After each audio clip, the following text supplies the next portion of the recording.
கேள்வி.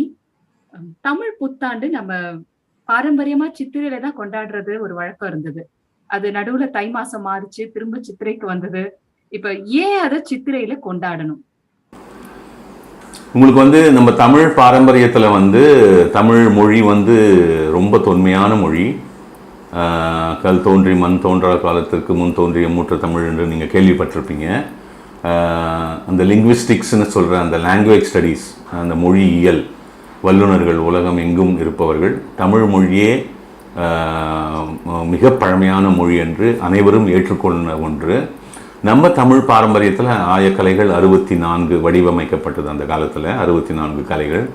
அதில் ஜோதிடம் ஒரு மிகப்பெரிய கலை.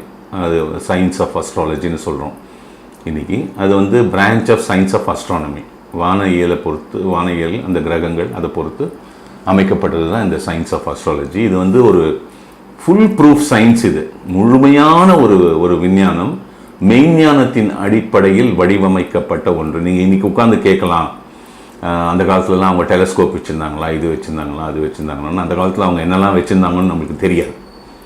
ஸோ இன்றைக்கி இருக்கிற சயின்டிஃபிக் எக்யூப்மெண்ட்ஸோடு அவங்க ஃபார் பெட்டர் வச்சுருக்கலாம். விஞ்ஞானம் வேறு, மெய்ஞானம் வேறு. அது அப்புறம் வருவோம். இசை, நடனம், மருத்துவம், வர்மம், ஜோதிடம், தவம், அந்தம், இந்த 7 கலைகளும் மிக உயரிய கலைகள். அது சோதிடம் மிகப்பெரிய ஒரு விஞ்ஞான அடிப்படையில் அமைக்கப்பட்டது.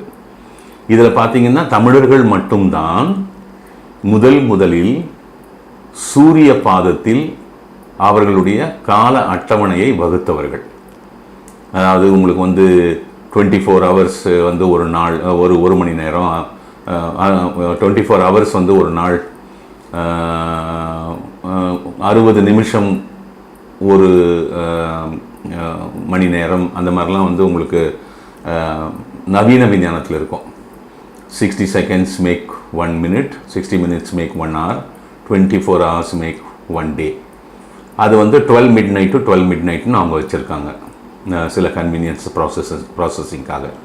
அந்த காலத்தில் அப்படி கிடையாது. ஒரு நாள் கணக்கு என்பது சூரிய உதயத்திலிருந்து சூரிய உதயம் வரை, சூரியத்தை அடிப்படையாக கொண்டே அந்த மாதங்கள், வருடங்கள், அந்த அட்டவணைகள் ஏற்படுத்தப்பட்டன.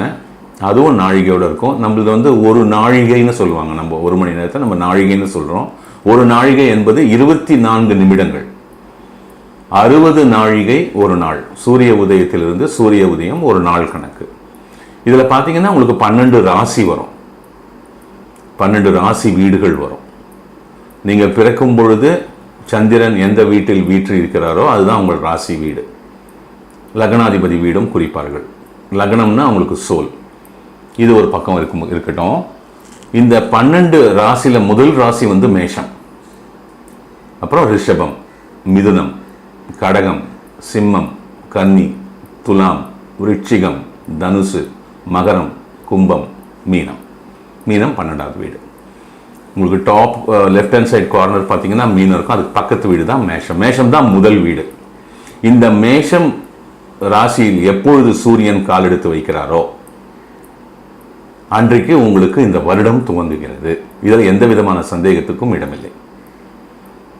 ஏன் சித்திரை 1ஆம் தேதியை வருடத்தின் முதல் நாளாக, வருடத்தின் முதல் மாதமாகவும், சித்திரை 1ஆம் தேதியை வருடத்தின் முதல் நாளாகவும் வடிவமைத்தார்கள் என்றால் அது சூரிய பாதம், சூரியனை அடிப்படையாக கொண்டது. இப்போ நீங்கள் இதில் உங்களுக்கு இஸ்லாமிக்கில் பார்த்தீங்கன்னா லூனார் பேஸ்ட் கேலண்டர் வரும். நம்மளது சோலார் பேஸ்ட் கேலண்டர். அது எத்தனையோ ஆயிரக்காலம் வருஷமாக நம்ம அதை பின்பற்றி வரோம். அதனால் அவர் எப்போ உங்களுக்கு மேஷத்துலேருந்து ரிஷபத்தில் கால் வைக்கிறாரோ அப்போ வைகாசி ஸ்டார்ட் ஆகிடும். மிதுனத்துக்கு போனால் ஆனி மாதம் ஸ்டார்ட் ஆகிடும். கடகத்துக்கு வந்தால் ஆடி, இப்படி வரும் உங்களுக்கு. சிம்மத்துக்கு வந்தால் ஆவணி, புரட்டாசி, ஐப்பசி, கார்த்திகை. தனுசுக்கு வந்தால் மார்கழி, மகரம், கும்பம், மீனம். ஓகே, தை, மாசி, பங்குனி. அதனால தான் மகர சங்கராந்தின்னு சொல்கிறோம். மகரத்தில் கால் எடுத்து வைக்கும்போது தை மாதம் துவங்கும். அது அறுவடை. அந்த சூரிய ஒளி, சூரிய வெப்பம், சூரியனிலிருந்து வரக்கூடிய கதிர்வீச்சுகள், இதே அடிப்படை. எப்படி மழை இல்லாமல் நாம் இயங்க முடியாதோ அதே போல் சூரியனின் ஒளிக்கதிர்களும், சூரியனிலிருந்து வரக்கூடிய ரசாயனம் இல்லாமல் எந்த உயிரினமும் இயங்க முடியாது. தாவர வர்க்கம் அதை நம்பிதான் இருக்கிறது, நாமளும் அதை நம்பிதான் இருக்கிறோம். தாவர வர்க்கங்கள் நமக்கு உண்டான உணவை படைக்கிறது. அதற்கு நாம் நன்றி சொல்வதற்காக சூரியனுக்கு நன்றி சொல்லும் நாளாக தை மாதம் முதல் நாளை நாம், ஏன்னா அது அறுவடை காலம், அதை நாம் பொங்கல் என்று நம்ம தென்னகத்திலும் மகர சங்கராந்தி என்று வடநாட்டிலும் கொண்டாடுகிறோம். அதனால் சூரிய பாதத்தில் அமைக்கப்பட்ட இந்த கால அட்டவணை, வருடங்கள், கணிக்கப்பட்ட மாதங்கள் அனைத்தும் முதல் வீடான மேஷத்தில் என்று சூரியன் என்று காலெடுத்து வைக்கிறாரோ அதுதான் சித்திரை மாதம் 1ஆம் தேதி இந்த வருடத்தின் முதல் நாள் என்று இந்த ஜோதிட விஞ்ஞானத்தின் பிரகாரம் வகுக்கப்பட்ட ஒன்று.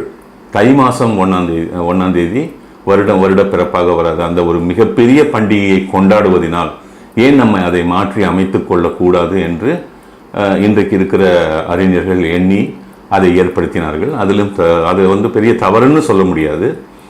ஜோதிட விஞ்ஞானம் பிரகாரம் பார்த்தீங்கன்னா சித்திரை மாதம் மேஷத்தில் சூரியன் கால் எடுத்து வைக்கும் பொழுது முதல் நாள் வருடம் துவங்குகிறது. வணக்கம், நன்றி.